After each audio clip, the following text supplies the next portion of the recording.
Chers amis, chers camarades, aujourd'hui est une nouvelle journée de mobilisation contre le projet de loi travail, avec un défilé qui se voulait unique à Paris, à l'appel de 7 syndicats de salariés et de jeunes.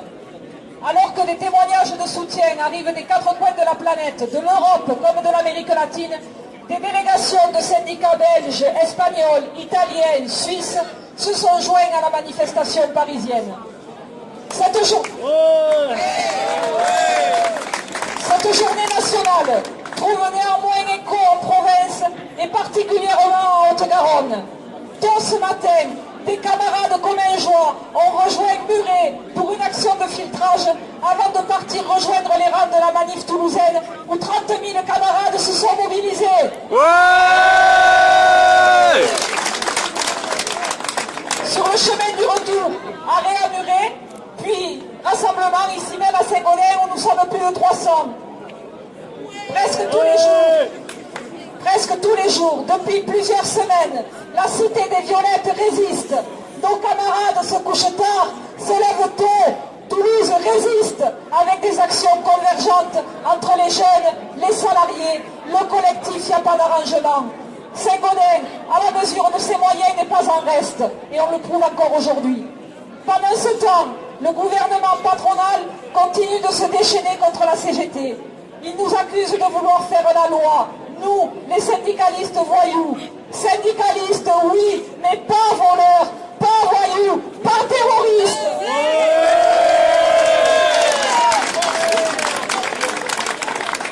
Malgré toutes ces tentatives, l'opinion publique reste favorable au mouvement contestataire. Rien à faire. La droite peut bien dire qu'il n'y a rien dans le projet de loi. La CFDT peut bien jurer que si la loi est retirée, les salariés perdront des nouveaux droits. Effectivement, si la loi est retirée, nous perdrons des droits nouveaux. Celui de travailler plus en gagnant moins. Celui de se faire licencier plus facilement. Et de tout ça, on n'en veut pas.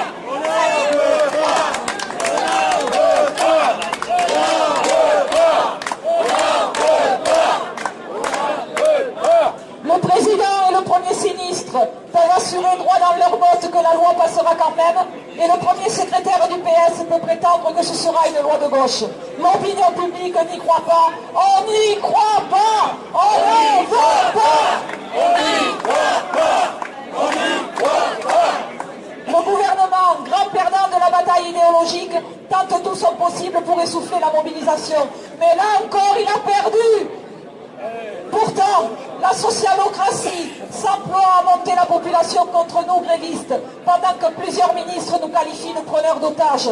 Nous sommes ainsi, nous, militants syndicalistes, assimilés à de dangereux terroristes, et la CGT assimilée à Daesh. On peut espérer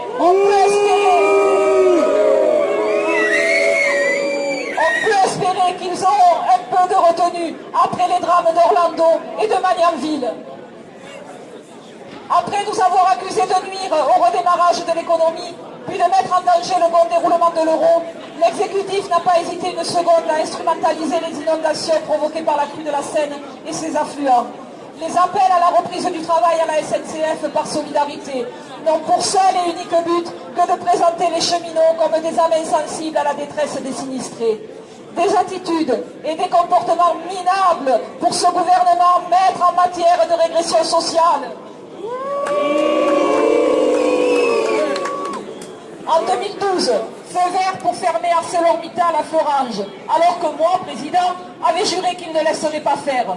En 2013, la loi dite de sécurisation de l'emploi donne l'occasion au MEDEF d'applaudir des deux mains. Et Hollande enterre la proposition de loi sur l'amnistie des syndicalistes. En 2014, nouvelle réforme des retraites, avec allongement de la durée de cotisation, alors que tous les socialos s'insurgeaient de la réforme sarkozyste. Madame Delga, vos valeurs sont décidément bien moins résistantes que les nôtres. L'idéal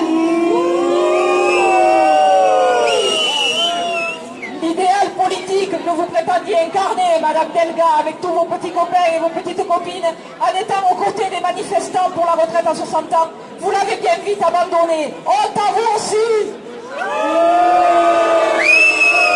Démission! En 2015, 349-3 pour imposer la loi Macron. Et depuis, l'état d'urgence, les assignations à domicile lors de la COP21, les matraquages, gazages, arrestations, garde à vue de notre jeunesse, de nos camarades sur les manifestations et les opérations de blocage. Une honte, oui, une honte pour ceux qui se revendiquent élus républicains. Une honte pour les donneurs d'ordre qui font faire un sale boulot au casquet.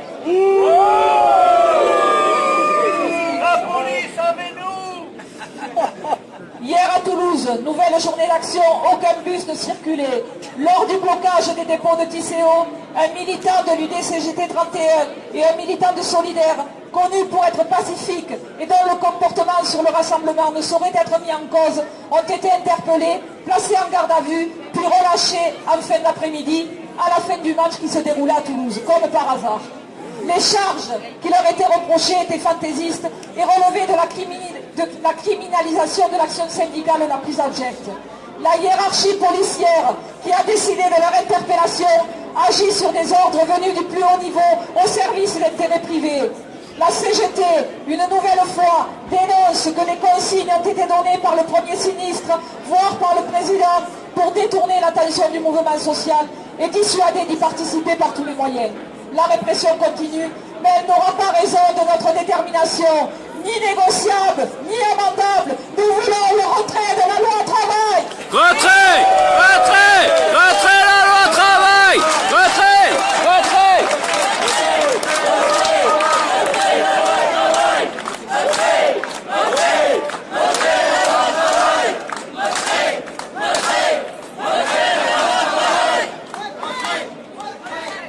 En durcissant le projet de loi avant de l'examiner, la droite sénatoriale a offert au président de la République et au premier sinistre l'occasion de se revendiquer de gauche. On pourrait presque en rire. Pour affaiblir la mobilisation, le gouvernement mise aussi sur la satisfaction partielle de revendications de branches ou d'entreprises. Quelques pièces par-ci, quelques pièces par-là. À la SNCF, le gouvernement, sans trop forcer, est parvenu à ce que la CFDT et l'UNSA, petite ou tout fidèle, se désengagent du mouvement. Mais la grève n'est pas pour autant enrayée. Depuis samedi, les pilotes d'Air France sont aussi dans l'action de manière reconductible. Et la CFE-CGC a rejoint le camp des opposants. Cette loi sent le pourri, a même signifié son président nouvellement élu. Oui, elle sent le pourri, comme celles et ceux qui la soutiennent. Elle sent le pourri, comme celles et ceux qui la défendent et qui ne font qu'obéir au marché, au libéralisme et qui se contorsionnent devant le MEDEF, pensant conserver ainsi voiture de fonction, impunité, coussins et retraite dorée. Ils ont le cynisme des renégats, l'arrogance des traîtres, ils exudent le mépris du peuple, ils abusent du pouvoir que nous leur avons laissé, jusqu'à supprimer aujourd'hui des TGV pour empêcher les opposants à se rendre à Paris, jusqu'à faire pression sur les caristes, jusqu'à faire bloquer les accès avec des bus de CRS. Mais nos camarades ont rejoint depuis le périph' le cortège parisien. Rien ne nous arrêtera, rien. Ouais. Ils ont abusé du pouvoir jusqu'à faire effectuer des contrôles d'identité. Mais pour qui se prennent-ils? Les luttes de nos grands-parents, nos luttes, ont construit nos droits. Nous ne nous résignerons pas, nous résisterons encore jusqu'au retrait total de la loi travail. Ouais.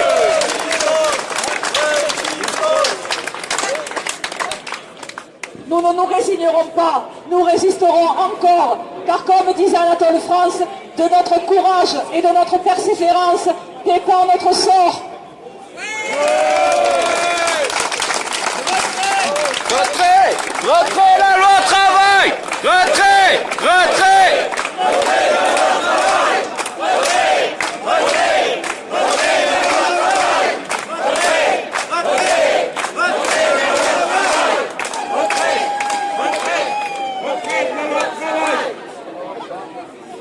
Oui, vous savez qu'aujourd'hui, le département a été très fortement mobilisé, puisqu'en plus des cars qui sont partis sur Paris, ce matin à 6h au Moulin de Muret, il y avait un filtrage, comme vous l'a dit Elsa tout à l'heure. À 10h, des Commingeois étaient aussi à la manifestation de Toulouse. En revenant, ils se sont arrêtés à Muret à 14h30. Et à 17h, on est ici à Saint-Gaudens. Et dans leur valise, ils ont ramené le secrétaire général de l'Union départementale qui va nous dire 2 mots. C'est l'équipe. Bonsoir. En manifestant place Jean Jaurès ici à Saint-Gaudens ce soir, on manifeste à Paris pareil. Les manifestations qui ont eu lieu à Toulouse, à Muret, à Saint-Gaud, ce sont autant d'annexes de la manifestation parisienne. 1 million à Paris, plus de 300 000 en province, c'est d'un niveau supérieur au 31 mars. Alors on nous dit...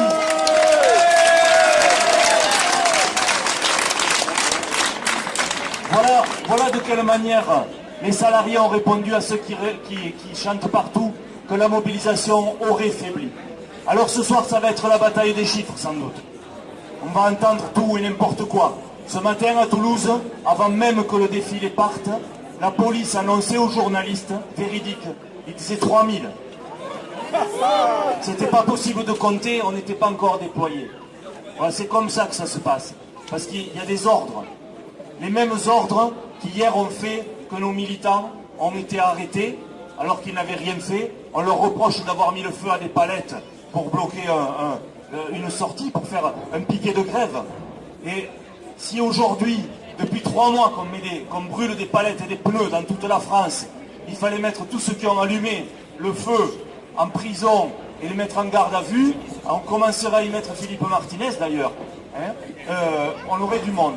Donc ceux qui mettent le feu aujourd'hui au pays, c'est une bande, on peut le dire et le redire, c'est une bande d'individus extrêmement radicalisés qui sont sous la coupe, sous l'emprise du MEDEF.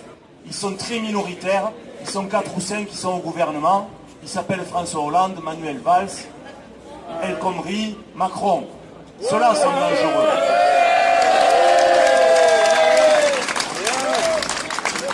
Et si on est obligé de se battre comme on le fait, de lutter comme on le fait, c'est bien à cause d'eux. Alors on ne baisse pas les bras, on continue.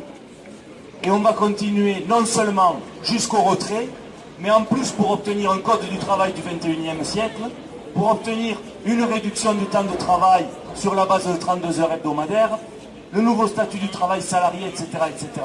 Parce qu'on ne se bat pas uniquement pour garantir de ne pas reculer, mais on se bat pour acquérir les avancées sociales dignes du 21e siècle. C'est ça qu'on veut avoir aujourd'hui.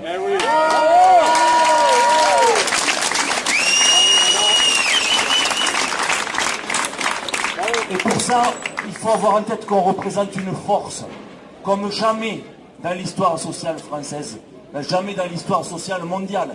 En France, les salariés représentent près de 90% des travailleurs, près de 90% de ceux qui produisent les richesses de ce pays sont des salariés. On n'a jamais été aussi nombreux. En se mobilisant, en s'organisant, on peut tout conquérir. Ce mouvement social, il est en train de montrer, de faire la preuve qu'on peut changer les choses, c'est possible. Il y a des préconisations européennes. Et si vous allez, elles sont très faciles à trouver, ils ne se cachent de rien. Hein. Si vous allez sur Internet, vous cherchez les préconisations, 14 juillet 2015, augmentation du temps de travail, partout en Europe, compression des salaires, diminution de tous les droits sociaux. Voilà ce qui nous réserve. Ce sont ces politiques-là qui sont mises en œuvre en Grèce, en Espagne, au Portugal, en Italie, et qui veulent mettre en place partout. Et ce sont ces politiques-là qui se déclinent dans le projet de loi El Khomri, et c'est contre ça qu'aujourd'hui on lève la tête et on se bat. Nous sommes bien isolés, forcément, en tant que dans le paysage social français, parce qu'il y a 7 syndicats qui sont en train de se battre, qui sont unis depuis le début du mouvement, qui manquent de relais, mais qui ne lâchent rien. On voit qu'on a une opinion publique qui tient le coup. Ceux qui ont été sur les ronds-points ce matin encore, qui ont diffusé les tracts, peuvent en témoigner. Les salariés qui partent au travail, qui sont bloqués depuis 1 heure dans leur voiture, quand ils prennent le tract, ils nous disent « tenez bon ». On n'a jamais vu ça. Ça fait 3 mois qu'on les bloque sur la route le matin, 3 mois qu'ils nous disent « tenez bon ». Alors on a un défi. On a un défi, c'est que ceux qui nous disent « tenez bon », on leur dise « viens avec nous et aide-nous dans la bataille ». Et pour ça, en tant qu'organisation syndicale, le travail, la stratégie, elle est d'ancrer dans les boîtes, d'aller vers, là où on travaille, de poser la question des blocages de l'économie. Parce qu'il n'y a que ça qui marche. Le MEDEF, il comprend que ça. Diminuer l'économie, aller jusqu'au blocage, poser ces questions-là, tranquillement, en toute sérénité avec les salariés, faire des assemblées générales, poser la question des arrêts de travail. Pas la question des arrêts de travail pour perdre une journée de travail. Poser la question des arrêts de travail pour faire perdre une journée de travail aux employeurs. Les toucher au portefeuille. C'est ça qu'on veut. C'est de cette manière-là qu'on va renverser la table. Voilà aujourd'hui où on en est. On a des secteurs qui ont été en grève longtemps, qui aujourd'hui commencent à trouver la fin du processus. Il y en a d'autres qui démarrent, il y en a d'autres qui doivent se poser la question de redémarrer. Et pour redémarrer, beaucoup ont besoin qu'on leur donne des coups de main. Et c'est pour ça que l'Interpro est là. C'est pour ça que de manière interprofessionnelle, on va sur les ronds-points, on va sur les piquets de grève et on bloque les entreprises pour que les salariés sortent, fassent des assemblées générales devant chez eux, discutent et débattent de ces questions-là, se mettent en arrêt de travail, et c'est en train de prendre un peu partout dans beaucoup de secteurs. Voilà aujourd'hui quelle doit être notre préoccupation et quelle doit être notre mission dans le Comminges comme ailleurs. Voilà ce que je suis venu vous dire. Voilà pourquoi l'espoir est grand, on ne lâche rien, on ne va pas laisser passer ce projet de loi, et en plus, on va gagner sur nos revendications. Ouais!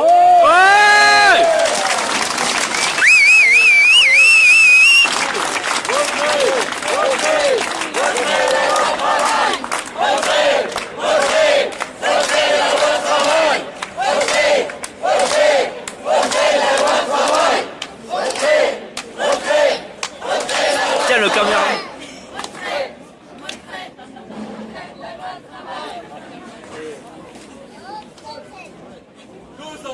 Tous ensemble, ouais! Ouais! Tous ensemble, ouais! Ouais! Tous ensemble, ouais! Ouais! Oui, deux mots. Avant l'agenda. Avant l'agenda, une pensée au nom de tous, pour Orlando, pour Magnanville aussi, mais aussi pour tous les gisants qui gisent au fond de la Méditerranée, qui sont victimes aussi de notre terrorisme, le terrorisme économique. Ouais! Ne pas oublier!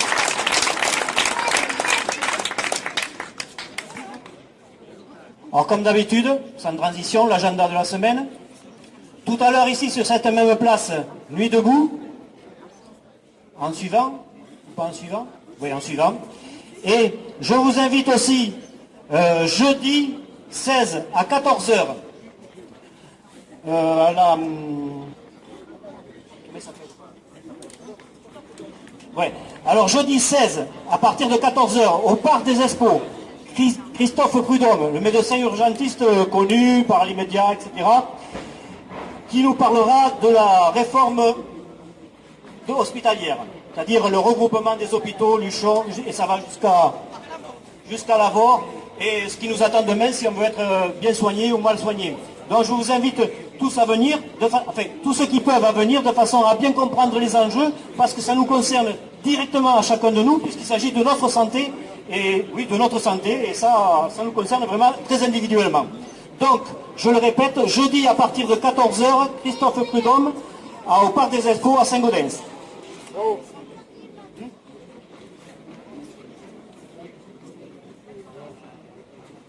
Voilà, c'est à quelle heure? Midi. À midi? Ouais. Et en suivant, toujours pareil, donc ce soir, le 16 et le 18 à Saint-Béat, à partir de midi, ouais, tout midi deux fois.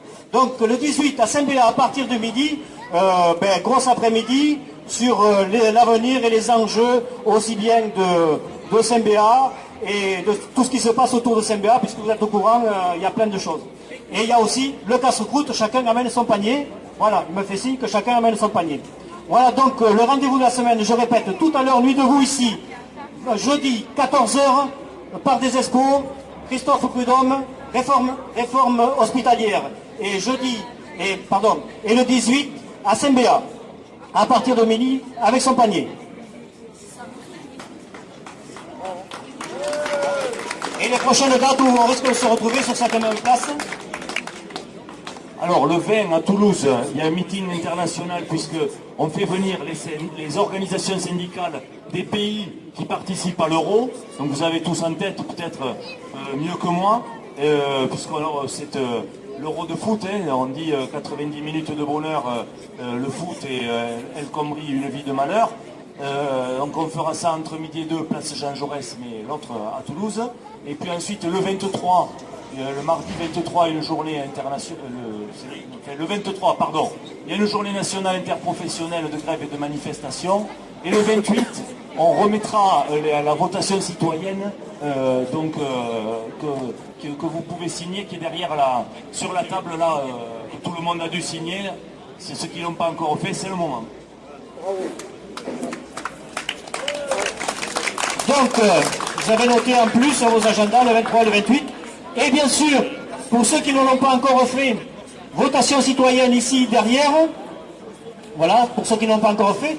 Pour ceux qui ont l'intention de le faire ou qui peuvent le faire, ou j'insiste lourdement pour qu'ils le fassent, dans leur entreprise, il y a le matériel qui est là, ils viendront nous voir, ils prendront les urnes, le matériel nécessaire, et même s'il n'y en a que 10 sur 150 qui votent, mais organisez la votation citoyenne dans votre entreprise.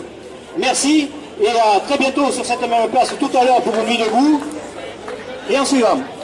À bientôt.